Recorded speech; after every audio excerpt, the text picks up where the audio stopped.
Hello everyone. BSc first year के आज के इस वीडियो में हम पढ़ेंगे क्लासिफिकेशन प्लेटी हेल्मिंथीज का। पिछले वीडियोस में हमने प्लेटी हेल्मिंथीज के जनरल कैरेक्टर्स के बारे में पढ़ा था। तो बात करते हैं प्लेटी हेल्मिंथीज की क्लासिफिकेशन की।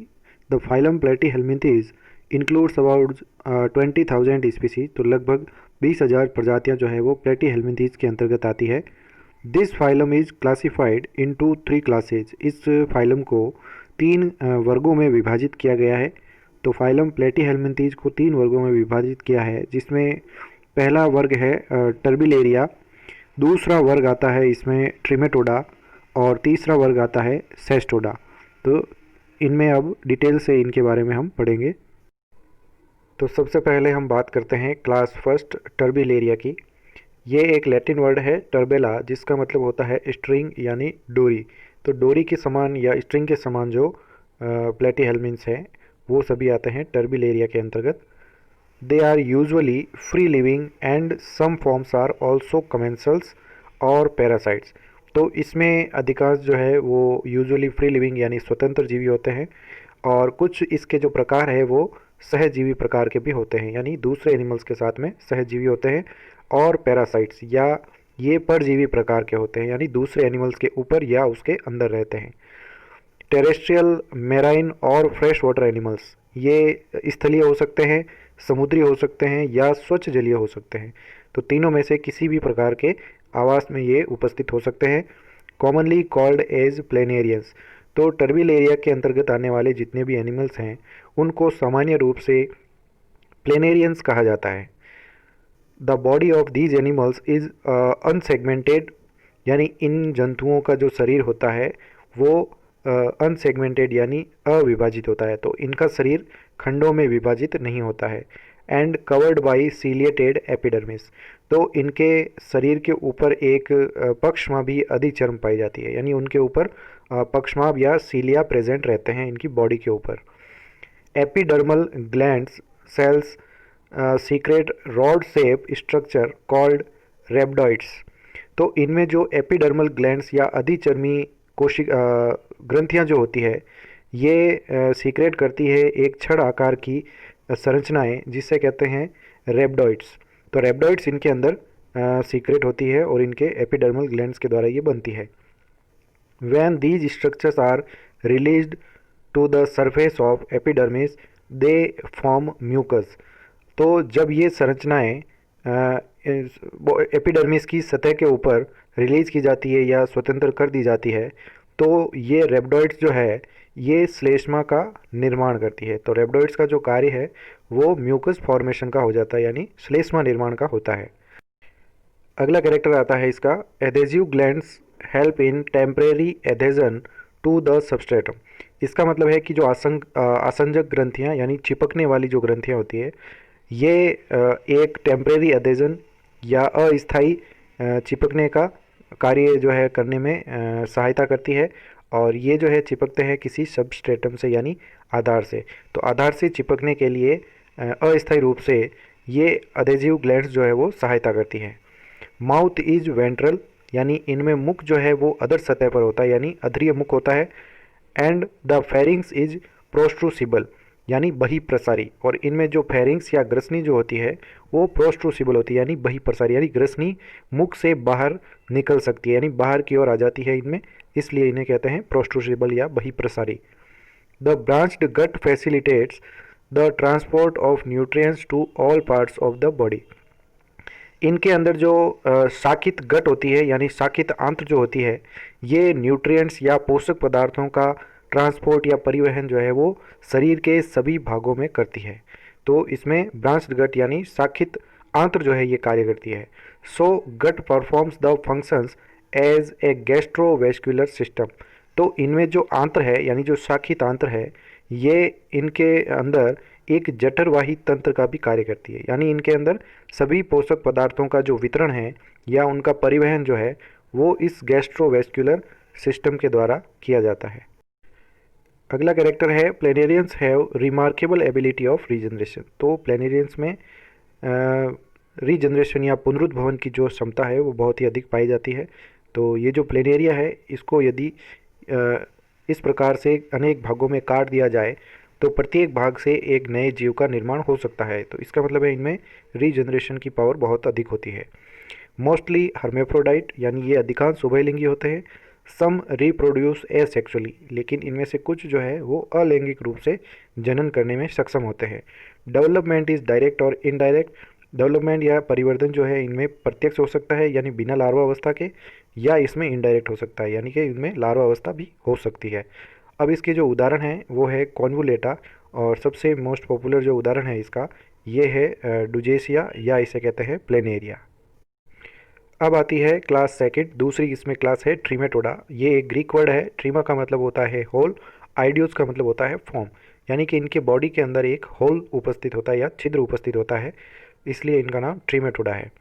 दे आर कॉमनली कॉल्ड फ्लूक्स, तो इनको सामान्यतः फ्लूक्स कहा जाता है। Generally they live as ectoparasites और एंडोपैरासाइट्स, तो सामान्यतया ये बाह्य परजीवी के रूप में यानी जंतु के बाहर शरीर के ऊपर चिपके हुए या उसके आंत्र के अंदर अंतः परजीवी के रूप में पाए जाते हैं। The body of these animals is unsegmented, यानी इन सभी जंतुओं की जो शरीर होता है वो अविभाजित होता है यानी खंडों में विभाजित नहीं होता है। डोर्सो वेंट्रली फ्लैट, ये अधर और पृष्ठ सतह से दोनों सतह से ये चपटे होते हैं। लीफ लाइक, यानी पत्ती के आकार के ये दिखाई देते हैं, यानी पत्ती के जैसे दिखाई देते हैं। विदाउट सीलिया एंड रेबडाइट्स, यानी इनमें सीलिया भी नहीं होता है और रेबडाइट्स भी इनमें नहीं होते हैं, तो दोनों ही इनके अंदर एब्सेंट है। Mouth is surrounded by oral sucker, यानी मुख के चारों ओर एक मुख चूसक यानी ऑरल सकर पाया जाता है, जो कि अटैचमेंट के लिए काम आता है इनमें, यानी किसी इंटेस्टाइन यानी आंत्र की भित्ति से चिपकने के लिए या किसी जंतु के बाहर चिपकने के लिए काम आता है। And sometimes a ventral sucker, यानी एक अधरीय चूसक और एसिटेबुलम, या इसे कहते हैं अधरीय चूसक को कहते हैं एसिटेबुलम, इज ऑल्सो प्रेजेंट, ये भी उपस्थित होता है। तो एसिटेबुलम जो है वो इनमें होल के समान या छिद्र के समान दिखाई देता है। एनस एब्सेंट, इनमें गुदा द्वार जो है वो एब्सेंट होता है। अगला कैरेक्टर है इसमें, the intestine of these animals is bifid, यानी इनमें इंटेस्टाइन या जो आंत्र होती है ये बाइफिड होती है यानी द्विशाखित, यानी दो शाखाओं में बंटी हुई इनमें इंटेस्टाइन या आंत्र पाई जाती है। 3 pairs of vertical nerve cords, इनमें 3 जोड़ी वर्टिकल यानी अनुदैर्ध्य तंत्रिका रज्जु पाए जाते हैं। मोस्टली हर्मेप्रोडाइट, ये अधिकांश रूप से उभयलिंगी प्रकार के होते हैं, यानी मेल फीमेल दोनों ही एक ही जंतु के अंदर पाए जाते हैं। डेवलपमेंट डायरेक्ट इन एक्टोपैरासाइट्स, तो जितने भी बाह्य पैरासाइट यानी बाह्य परजीवी हैं उनमें परिवर्धन डायरेक्ट होता है यानी प्रत्यक्ष, उनमें कोई भी लार्वा अवस्था नहीं होती है। एंड इनडायरेक्ट इन एंडोपैरासाइट, और जबकि जो अंतः परजीवी होते हैं यानी जीवों के अंदर जो रहते हैं उनमें परिवर्धन अप्रत्यक्ष प्रकार का, यानी उनमें लार्वल अवस्थाएं पाई जाती है, एक या उससे अधिक। Life cycle of endoparasites include miracidium larva, sporocyst, cercaria larva, Meta cercaria and adult. तो जो एंडोपैरासाइट है यानी अंतः परजीवी प्रकार के जो ट्रीमेटोड हैं उनकी लाइफ साइकिल के अंदर मीरासीडियम लार्वा हो सकती है, उसके बाद में sporocyst, cercaria larva, Meta cercaria और वयस्क, ये इतने जो है वो लार्वल अवस्था इनमें हो सकती है। अब आते हैं इनके उदाहरण के ऊपर। उदाहरण में जो ये दो इसमें जो है वो क्लासेज हैं, अलग अलग दो ग्रुप हैं। पहला आता है मोनोजीनिया। मोनोजीनिया के अंदर वो एनिमल आते हैं जिनके लाइफ साइकिल में केवल एक होस्ट होता है, यानी एक ही परपोषी के अंदर इनके जीवन चक्र जो है वो कंप्लीट हो जाता है। तो इसका उदाहरण है डिप्लोजून, यानी single host in life cycle. इनके परिवर्धन के समय केवल एक ही होस्ट जो है वो पाया जाता है, तो ये है डिप्लोजून। दूसरा आता है डाइजीनिया। डाइजीनिया में वो एनिमल्स यानी ट्रीमेटोड रखे जाते हैं जिनके लाइफ साइकिल के लिए 2 होस्ट की आवश्यकता होती है, यानी इनमें 2 परपोषियों की आवश्यकता पड़ेगी। तो इनके कुछ मुख्य उदाहरण ये है फेशियोला, जिसे हम लिवर फ्लूक कहते हैं। दूसरा है सिस्टोसोमा यानी ब्लड फ्लूक। तो 2 होस्ट इन लाइफ साइकिल, तो इनमें 2 परपोषियों की आवश्यकता। तो ये है लिवर फ्लूक और ये है सिस्टोसोमा। अब आती है तीसरी क्लास सेस्टोडा। ये भी एक ग्रीक वर्ड है। कैस्टोज का मतलब होता है गर्डल और आइडियोस का मतलब है फॉर्म, यानी गर्डल शेप या लंबे जो होते हैं उन्हें कहते हैं cestodes. They are endoparasitic in the gut of vertebrates. तो ये जितने भी एनिमल्स हैं ये वर्टिब्रेट यानी कशेरुकी जंतुओं के आंत्र में परजीवी अंतः परजीवी के रूप में रहते हैं। The body of these organisms is divided into scolex, neck and strobila. तो इन जंतुओं के जो शरीर है ये स्कोलेक्स और गर्दन और स्ट्रोबिला, इन तीन भागों के अंदर इनका शरीर मुख्यतया बंटा होता है। बॉडी इज कवर्ड बाय टेगुमेंट, यानी इनका जो शरीर है वो टेगुमेंट के द्वारा या जिसे हम कह सकते हैं कि एक तनुपट के द्वारा जो है वो ढका हुआ होता है। The strobila is in turn divided into proglottids. अब इनमें जो स्ट्रोबिला भाग होता है वो प्रोग्लोटिड्स के अंदर डिवाइडेड होता है। प्रोग्लोटिड या इन्हें हम कह सकते हैं देह खंड या काय खंड जिन्हें कहते हैं, तो उनके अंदर ये बंटा हुआ होता है। दे एग्जिबिट स्यूडो मेटामेरिज्म, इनके अंदर स्यूडो मेटामेरिज्म पाया जाता है, यानी खंडी भवन ऊपर से जो है वो दिखाई देता है लेकिन अंदर से ये खंडित नहीं होते हैं, तो केवल ऊपर से दिखाई देगा। तो ऊपर से ये बंटे हुए शरीर जो है वो भागों में बंटा हुआ दिखाई देता है, लेकिन आंतरिक जो अंग है वो खंडों में विभाजित नहीं होते, इसलिए इसे कहते हैं pseudo metamerism. Scolex has hooks and suckers for attachment to the gut wall of the host. तो स्कोलेक्स यानी इसका जो शीर्ष भाग है इसके अंदर हुक तथा सकर्स यानी चूसक पाए जाते हैं, तो दोनों ही इनके अंदर उपस्थित है। इनका कार्य है attachment to the gut wall of host. तो परपोषी के अंदर उनके आंत्र में जो अटैचमेंट होता है या उनके अंदर जुड़ने के लिए, अटैच होने के लिए हुक्स और सकर्स पाए जाते हैं। Digestive tract and sense organs are absent, इनमें पाचन नाल और संवेदी अंग जो है वो उपस्थित नहीं होते हैं।